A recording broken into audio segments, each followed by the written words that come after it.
Hello and welcome to Rock Paper Shotgun, currently being broadcast from some procedurally generated hellhole in No Man's Sky. We're back in Hello Games Universe Simulator because of the new Next update, which adds, well, too much stuff to mention. I've been fighting the elements for the last 2 days and thought I'd share some tips and tricks to really get things moving. I'll be covering how to get ships for cheap, how to build up quick credits, and what upgrades to prioritise. And this will help you cut through the earlier busy work and give you more toys to play with. As always, please do add your own wisdom in the comments and subscribe to the channel for a universe's worth of PC gaming fun. And now, onwards. Before we get into the juicy stuff, I want to very quickly point out how to change the camera perspective on PC, because the game never actually explains how to do it. It's kinda mad that the tutorial does teach you to turn bits of space rock into delicate starship apparatus, but won't tell you how to look at your own back. The option is hidden in a pop-up menu mapped to X. You scroll across to Utilities on the far left and select Toggle Camera View. The game defaults to third person, but first person is good if you're feeling nostalgic for getting right up in a Gex grill. You'll have to set the options separately for starships, again by bringing up the pop-up menu, going to Utilities and selecting Switch Starship View. The amount of blood and sweat I've put into getting this new ship, you're damn right I'm gonna stare at its gorgeous metallic backside. The game remembers which setting you're using for ships and for on foot, so you can tailor it to your heart's content. The correct option, of course, is third person, because why wouldn't I want to look at a mad dude with a freaking ball of light for a head? Here's another short but sweet tip. Did you know that using a melee attack, quickly followed by the jetpack, lets you interrupt the attack animation and shoot forwards with the jetpack? It looks like an intergalactic shoulder barge, and looks like it would be very useful for pushing down the aisle on a busy train carriage, if No Man's Sky were to ever procedurally generate one of those. The timing can be a little fiddly to get right, you are almost hitting the two keys in tandem, but once you get the rhythm down, it's really easy to replicate. The technique becomes even more useful if you upgrade your jetpack tanks for longer jumps. The quickest way to do this is to visit a space station and go to the 3 tech traders on the left hand deck. The one on the far left sells Exosuit upgrades for nanite clusters, which you get for uploading discoveries you've scanned. The stock is different in every space station you visit, but you want to buy a high-grade movement module. The stats are randomized, but the first one I bought gave me a 181% jetpack tank boost, which I installed and made travel a whole lot faster and fun. If I were to give you just one tip for getting a better foothold in the vast depths of space, it would be to invest in an improved scanner module as soon as you can. You can upgrade so many things in the game, but this one is a license to print money, as it increases the number of credits you get when you scan undiscovered life. It basically turns every planet into a piggy bank waiting to be smashed. The quickest way to get a new module is to visit the technology merchants in any spaceship. The alien on the far right is the one that sells multi-tool upgrades. When you talk to him, select purchase upgrade modules. As mentioned before, these are bought with nanite clusters, so you will need to have scanned and uploaded some data beforehand. The merchant's stock is randomized on each ship, but you're looking for an S-rank scanner module, like this one. To install it, you need to select it from your Exosuit inventory and press E to install. You need to have an empty slot for it. In my case, I had to dismantle the previous upgrade to make room. The stats are randomized when you install it. In this case, I boosted my fauna reward by 8,487% and my flora reward by 7,913%. That second one is a real money spinner, 20,000 credits for every new plant I find. Now it's just a case of heading to the planet, bringing up the visor with F, and raking in the credits. If you're a jerk like me, you can commemorate the moment by giving your finds really obnoxious names, like Ian M. Banks, the M is for making, and This Guy Made Me Rich. Please share your own terrible names in the comments below and enjoy having a bit more cash to play with. One very quick side note, installed upgrades can't be moved between tools, so some people will tell you to wait for a multi-tool with more slots, but these are harder to come by or afford early on in the game. For that early money boost, installing a money-making upgrade in your original multi-tool makes total sense.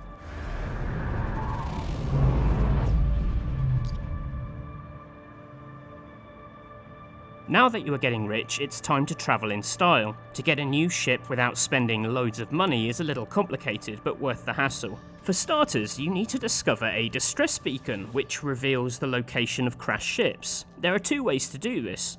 One is to find a transmission tower like this one and interact with the number puzzle inside. You just have to finish the sequence with the right number. If you are struggling to find a transmission tower, you can use navigational data with the signal booster to search for a distress beacon. In case you've forgotten how to do that, you build and place the signal booster with the build menu, mapped to Z on the PC. As for the navigational data, this can be easily extracted from encrypted navigation data cubes that you find randomly on tables in space stations.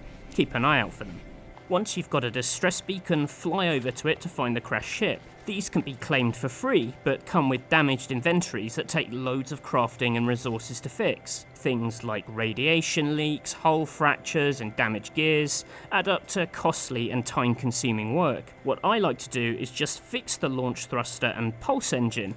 These are the only 2 things that need to work to actually make the hunk of junk fly. You then fly the ship to a space station and wait for other ships to turn up. Interact with these ships and you can select the option to make an offer on the lifeform spaceship. If your ship is of an equal or greater value, you can swap it for free. All your damaged parts don't factor into the deal. It's a great way to get a fully working ship without paying a single credit. Just make sure to transfer across any equipment you want to keep before the deal goes through. There is an art to picking the right ship. They are procedurally generated, so don't just swap with the first one that arrives. More will come along in a bit. At this early stage in the game, look out for ships with better engines. If it has a cadmium or emerald drive, it will be able to jump to systems that aren't available to regular warp drives. This is a great opportunity to scoop a bargain, so make good use of it. The next tip is all about turning something traumatizing to your advantage. Have you come across the whispering eggs yet? You'll find them clustered around abandoned buildings, which are found randomly on the map. The best way to sniff one out is to fly close to the ground, hitting the scan button to reveal nearby buildings. Follow the marker and eventually you'll find a building with these weird eggs outside. Destroying a whispering egg creates a larval core, but it also triggers a wave of biological horrors, these nightmare beasts with chattering teeth that will quickly overpower you. Larval cores are worth just shy of 100,000 credits, so are really great to farm. I like to fly onto the building and shoot the eggs from up here, as it makes it easy to see where the larval core rolls to. These will vanish in a few seconds, so you need to quickly drop down, grab the core, and then fly back up to the roof where the monsters can't eat you. Don't bother wasting ammo on the nightmare beasts, as they will naturally burrow back into the ground if you leave them alone. Just wait for the swarm subsiding message. Then you are free to shoot another egg and repeat the process. With your pockets full of gooey alien horrors, sell them at a trading post or space station.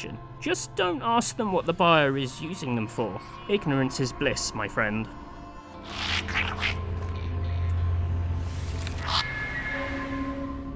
One of the coolest additions to the next update is the ability to assemble and deploy a fleet of frigates on a side mission. Being in command of a fleet of vessels is like being in your very own version of Battlestar Galactica, although you know deep down you will never be as cool as Edward James Olmos.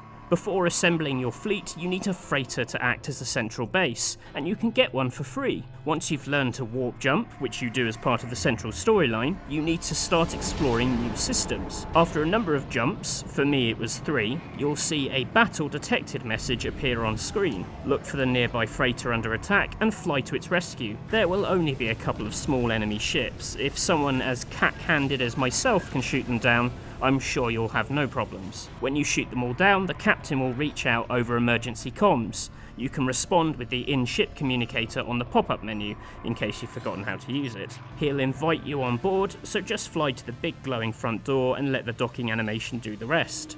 Find the captain on board and he'll hand over the freighter for free, letting you build your fleet. Do make sure to start playing with the frigate system, as you can make huge amounts of money on the side for basically doing nothing. For a space pioneer, I am incredibly lazy. Within minutes of play, you'll be filling your pockets with more space gubbins than you know what to do with. Unless you want to go mad from hearing the full inventory message, you need to grow your exosuit. The fiddly way is to find drop pods, and you can use the signal booster for this. These broken pods need a few crafted ingredients to unlock the upgrade, but once you do it, the upgrade is free, which is nice. The quicker way to get upgrades, and one that is very easy to miss, is to buy them on board spaceships. You'll find the upgrade for sale behind the technology merchant on the far left. I'm kind of embarrassed that I missed this. I thought it was just colourful shop decoration for the first few hours of the game. You can only buy one of these per spaceship, but it's worth doing in every system you visit. When you buy it, it will naturally try to install the upgrade in your general exosuit, but I like to click on cargo, that's that icon on the right of the screen, and install it here. The slots in cargo section behave the same way as inventory slots on the ship. They hold twice as much. Now you can store lots more common ingredients in these exosuit high capacity inventory slots. If you're really lazy like me, you can use this visit to the ship to buy those resources so you don't have to melt endless rocks down on the surface below.